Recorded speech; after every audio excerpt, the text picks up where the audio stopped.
खुशखबरी है, लेकिन उसका इंतजार अभी करना होगा। तो इस गर्मी के बीच राहत की खबर जो है वो है मॉनसून फिर से एक्टिव होने वाला है और अनुमान ये है कि कल यहाँ पर परसों कोंकण और गोवा के ज्यादातर इलाकों को कवर कर लेगा। लेकिन उत्तर भारत की बात की जाए तो अभी यहाँ फिलहाल लोगों को थोड़ा इंतजार करना होगा। तो एक तरह से कहा जाए तो अभी गर्मी का इम्तिहान कम से कम उत्तर भारत में तो जारी है। इस वक्त सबसे ज्यादा राजस्थान तप रहा है। तो चलिए आपको लिए चलते हैं जयपुर, जहां लोग मिलजुल कर गर्मी में एक दूसरे की मदद के लिए सड़कों पर उतर आए हैं।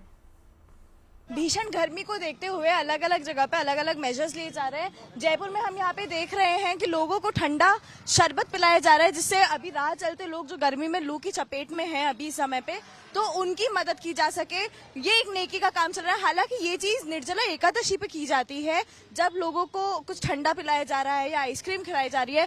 और एकादशी को गए हुए अभी कुछ दिन हो चुके हैं, पर फिर भी ये सिलसिला अभी जारी है, क्योंकि गर्मी इतनी तेज बढ़ती जा रही है कि इससे थोड़ी थोड़ी राहत हर किसी को मिल रही है। हम जानते हैं इन लोगों से कि क्यों ये किया जा रहा है अभी तक। सर, आप सभी को ये ठंडा शरबत पिला रहे हैं, उसके पीछे क्या कारण है? हम तो यही चाहते हैं कि जो भी है, इस समय इतनी गर्मी हो रही है तो उनको थोड़ी राहत मिले, और ऊपर वाले की कृपा से अगर कुछ कर सकते हैं तो ये हमारे लिए बहुत पुण्य की बात है कि हम किसी के लिए कुछ कर रहे हैं।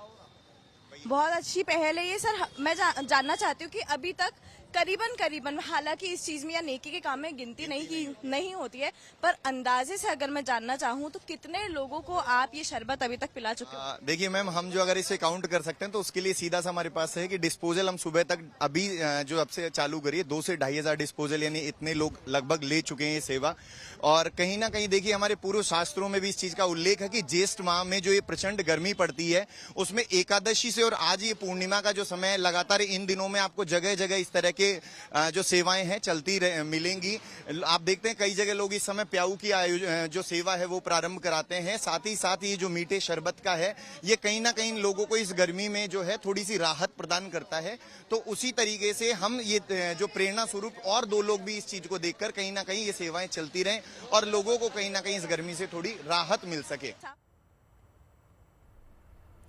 तो चलिए, गर्मी में जिंदगी की जंग तो आपने देख ली। अब वो बात जो आपके लिए जानना सबसे ज्यादा जरूरी है। गर्मी है, लिहाजा हमें अपना ख्याल भी रखना होगा।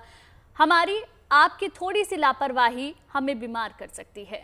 इसलिए हम आपको सुनवाते हैं डॉक्टर्स की वो सलाह जिस पर अमल करने पर आप अपने और अपनों को गर्मी से होने वाली परेशानी से बचा सकते हैं। देखिए, ज़्यादा टेम्परेचर बढ़ने पे हाइपरथर्मिया मतलब हीट स्ट्रोक होने की पूरी संभावना रहती है। हीट स्ट्रोक में क्या होता है कि रूटीन में जो बॉडी टेम्परेचर है वो 104 फ़ारेनहाइट के ऊपर पहुंच जाता है, और उसके अंदर फिर पेशेंट जो है बेसिकली डिहाइड्रेशन होने की से, इलेक्ट्रोलाइट इम्बैलेंस होने से नौजिया, वॉमिटिंग, इवन कन्फ्यूजन में हो सकता है। कॉन्शियसनेस भी जा सकती है, मतलब उसकी कॉन्शियसनेस जो लेवल है वो कम हो सकता है।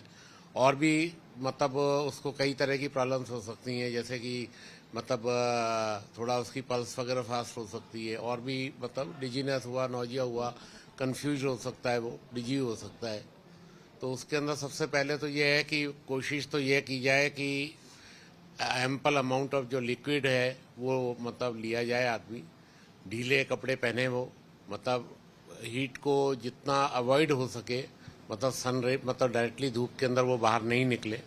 कोशिश करें कि जितना कम से कम निकले।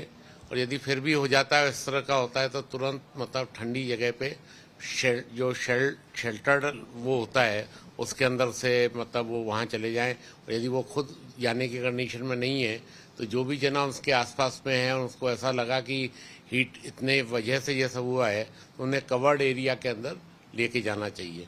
उसके बाद में कूलिंग का प्रयास करना चाहिए। उसे यदि कॉन्शियस है तो पानी वगैरह वहीं पिलाना चाहिए। अदरवाइज जितना जल्दी हो उसको क्या है कि ठंडे पानी से उसकी बॉडी को थोड़ा सा मतलब जैसे कोई गीला कपड़ा या उससे उसका थोड़ा सा स्पंजिंग कर दें, जिससे कि उसका टेम्परेचर कम हो और एटलीस्ट बढ़े तो नहीं। और दूसरी बात फिर उसे नियर बाय कोई भी जो हॉस्पिटल हो वहाँ पे उसे शिफ्ट किया जाए।